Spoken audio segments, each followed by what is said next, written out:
بسم اللہ الرحمن الرحیم نحمدہ ونصلی علی رسولہ الکریم اما بعد اعوذ باللہ من الشیطان الرجیم بسم اللہ الرحمن الرحیم۔ آج ہم آپ کے سامنے ذکر کریں گے فضائل اعمال میں سے فضائل رمضان کی حدیث نمبر 3، جس کا پیج نمبر بھی آپ دیکھ سکتے ہیں۔ یہ اس کا پیج نمبر ہے اور یہ اس کی حدیث ہے کعب بن عجر کی۔ کعب بن عجر کہتے ہیں کہ ایک مرتبہ نبی کریم پاک صلی اللہ علیہ وسلم نے ارشاد فرمایا کہ ممبر کے قریب ہو جاؤ۔ ہم لوگ حاضر ہو گئے۔ جب حضور صلی اللہ علیہ وسلم ممبر کے پہلے درجے پر قدم مبارک رکھا تو فرمایا آمین۔ جب دوسرے پر قدم رکھا تو پھر فرمایا آمین۔ جب تیسرے پر قدم رکھا تو پھر فرمایا آمین۔ آپ صلی اللہ علیہ وسلم خطبہ سے فارغ ہو کر نیچے اترے تو ہم نے عرض کیا، ہم نے آج آپ سے ممبر پر چڑھتے ہوئے ایسی بات سنی جو پہلے کبھی نہیں سنی تھی۔ آپ صلی اللہ علیہ وسلم نے ارشاد فرمایا، اس وقت جبرائیل علیہ السلام میرے سامنے آئے تھے۔ جب پہلے درجے پر میں نے قدم رکھا تو انہوں نے کہا، ہلاک ہو جائے وہ شخص جس نے رمضان المبارک کا مہینہ پایا پھر بھی اس کی مغفرت نہ ہوئی۔ میں نے کہا آمین۔ پھر جب میں دوسرے درجے پر چڑھا تو انہوں نے کہا، ہلاک ہو جائے وہ شخص جس کے سامنے آپ کا ذکر مبارک ہو اور وہ درود نہ بھیجے۔ میں نے کہا آمین۔ جب میں تیسرے درجے پر چڑھا تو انہوں نے کہا، ہلاک ہو جائے وہ شخص جس کے سامنے اس کے والدین یا ان میں سے کوئی ایک بڑھاپے کو پائے اور وہ اس کو جنت میں داخل نہ کرائے۔ میں نے کہا آمین۔ اب چلتے ہیں اس حدیث کے فائدے کی طرف۔ اس حدیث میں حضرت جبرائیل علیہ السلام نے 3 بددعائیں دی اور حضور صلی اللہ علیہ وسلم نے ان تینوں پر آمین فرمائی۔ اول تو حضرت جبرائیل علیہ السلام جیسے مقرب فرشتے کی بددعا ہی کیا کم تھی، پھر حضور صلی اللہ علیہ وسلم کی آمین نے تو جتنی سخت بددعا بنا دی وہ ظاہر ہے۔ اللہ ہی اپنے فضل سے ہم لوگوں کو ان تینوں چیزوں سے بچنے کی توفیق عطا فرمائے اور ان برائیوں سے محفوظ رکھے، ورنہ ہلاکت میں کیا تردد ہے، کوئی شک نہیں۔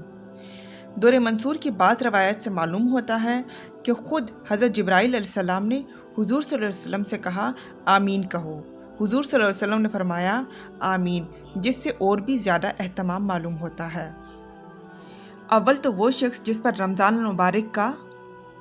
المبارک گزر جائے اور اس کی بخشش نہ ہو، یعنی رمضان المبارک جیسا خیر اور برکت کا زمانہ بھی غفلت اور معاصی میں گزر جائے۔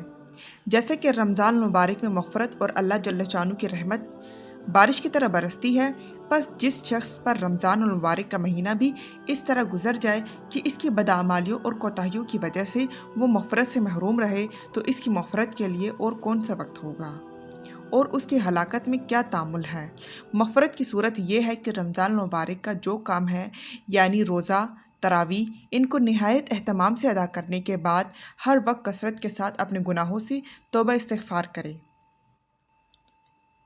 اور دوسرا وہ شخص جس کے لیے بددعا کی گئی ہے، جس کے سامنے نبی کریم پاک صلی اللہ علیہ وسلم کا ذکر مبارک ہو اور وہ درود نہ پڑھے۔ اور بہت سی روایات سے یہ بھی مضمون وارد ہوا ہے۔ اسی وجہ سے بعض علماء کے نزدیک جب بھی نبی کریم پاک صلی اللہ علیہ وسلم کا ذکر مبارک ہو تو سننے والوں پر درود شریف کا پڑھنا واجب ہے۔ حدیث بالا کے علاوہ اور بھی بہت سی وعیدیں ہیں اس شخص کے بارے میں وارد ہوئی ہے جس کے سامنے حضور صلی اللہ علیہ وسلم کا تذکرہ ہو اور وہ درود نہ بھیجے۔ بعض احادیث میں اس کو شقی اور بخیل تر لوگوں میں شمار کیا گیا، نیز جفاکار، جنت کا راستہ بھولنے والا، حتیٰ کہ جہنم میں داخل ہونے والا بددین تک فرمایا۔ اور یہ بھی وارد ہوا ہے کہ نبی کریم پاک صلی اللہ علیہ وسلم کا چہرہ مبارک نہ دیکھے گا۔ محققین علماء نے ایسی روایات کی تعویل فرمائی، مگر ان میں سے کون انکار کر سکتا ہے کہ درود شریف نہ پڑھنے والوں کے لیے آپ صلی اللہ علیہ وسلم کے ظاہر ارشادات اس قدر سخت ہے کہ ان کا تحمل دشوار ہے۔ کیوں نہ ہو کہ آپ صلی اللہ علیہ وسلم کے احسانات امت پر اس سے کہیں زیادہ ہے، تحریر اور تقریر ان کا احصار کر سکتے ہیں۔ اس کے علاوہ آپ صلی اللہ علیہ وسلم کے حقوق امت پر اس قدر زیادہ ہے کہ ان کو دیکھتے ہوئے درود شریف نہ پڑھنے والوں کے حق میں ہر وعید اور تنبیہ بجائے موضوع معلوم ہوتی ہے۔ خود درود شریف کے فضائل اس قدر ہے کہ ان سے محرومی مستقل بدنصیبی ہے۔ اس سے بڑھ کر کیا فضیلت ہوگی کہ جو شخص نبی کریم پاک صلی اللہ علیہ وسلم پر ایک مرتبہ درود بھیجے، حق تعالی شانو اس پر 10 مرتبہ رحمت بھیجتے ہیں۔ نیز ملائکہ کا اس کے لیے دعا کرنا، گناہوں کا معاف ہونا اور درجات کا بلند ہونا، احد کے پہاڑ کے برابر کا ملنا، شفاعت اس کے لیے واجب ہونا، وغیرہ وغیرہ امور مزید۔ نیز اللہ جل شانہ کی رضا اور اس کی رحمت اور اس کے غصے سے امان، قیامت کے ہول سے نجات اور مرنے سے قبل جنت میں اپنا ٹھکانہ دیکھ لینا وغیرہ بہت سی وعدے درود شریف کی خاص خاص مقدار پر مقرر فرمائی گئی ہے۔ ان سب کے علاوہ درود شریف سے تنگی، معیشت اور فقر دور ہوتا ہے، اللہ اور اس کے رسول کے دربار میں تقرب نصیب ہوتا ہے، دشمنوں پر مدد نصیب ہوتی ہے، قلب کی نفاق اور زنگ سے صفائی ہوتی ہے اور لوگوں کو اس سے محبت ہوتی ہے، اور بہت سی بشارتیں جو کہ درود شریف کی کثرت پر احادیث میں وارد ہوئی ہے۔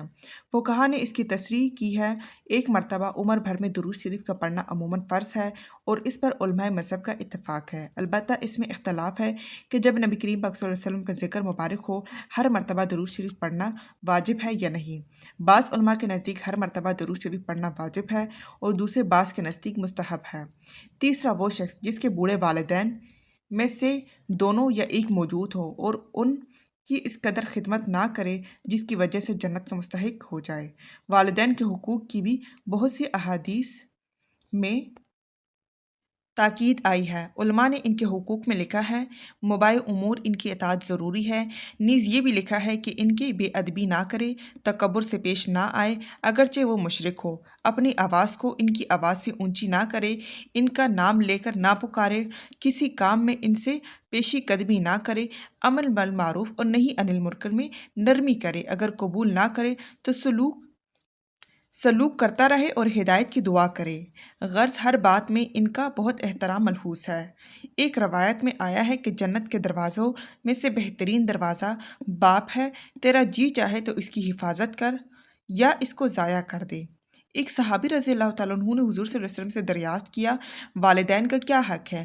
آپ صلی اللہ علیہ وسلم نے فرمایا، تیری جنت ہے یا جہنم، یعنی ان کی رضا جنت ہے اور ناراضگی جہنم ہے۔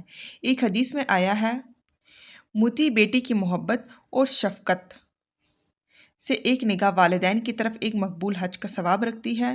ایک حدیث میں ارشاد ہے کہ شرک کے سوا تمام گناہوں کو جس قدر دل سے چاہے اللہ معاف فرما دیتا ہے، مگر والدین کی نافرمانی کرنے والے سے قبل دنیا میں بھی وہاں پہنچ جاتے ہیں۔ ایک صحابی رضی اللہ عنہ نے عرض کیا، کیا میں جہاد میں جانے کا ارادہ کرتا ہوں؟ حضور صلی اللہ علیہ وسلم نے دریافت فرمایا، تیری ماں بھی زندہ ہے؟ انہوں نے عرض کیا، حضور صلی اللہ علیہ وسلم انہوں نے عرض کیا کہ میری ماں زندہ ہے۔ حضور صلی اللہ علیہ وسلم نے فرمایا، ان کی خدمت کر، ان کے قدموں کے نیچے تیرے لیے جنت ہے۔ ایک حدیث میں آیا ہے کہ اللہ کی رضا باپ کی رضا ہے اور اللہ کی ناراضگی باپ کی ناراضگی ہے۔ اور بھی بہت سی روایات میں اس کا اہتمام وارد ہوا ہے۔ جو لوگ کسی غفلت سے اس میں کوتاہی کر چکے ہیں، ان کے والدین موجود نہیں ہیں، شریعت مطہرہ ان کو تلافی بھی موجود ہے۔ ایک حدیث میں ارشاد ہے کہ جس کے والدین اس حالت میں مر گئے ہو کہ وہ ان کی نافرمانی کرتا ہو تو ان کے لیے کثرت سے دعا استغفار کرنے سے مطیع شمار ہو جاتا ہے۔ ایک دوسری حدیث میں بھی وارد ہوا ہے، بہترین بھلائی باپ کے بعد اس کے ملنے والوں سے حسن سلوک ہے۔ تو یہ تھی میری آج کی حدیث، امید کرتی ہوں کہ آپ کو سمجھ آئی ہوگی۔ اللہ تعالی ہم سب کو اس پر عمل کرنے کی توفیق عطا فرمائے۔ وآخر دعوانا الحمدللہ رب العالمین۔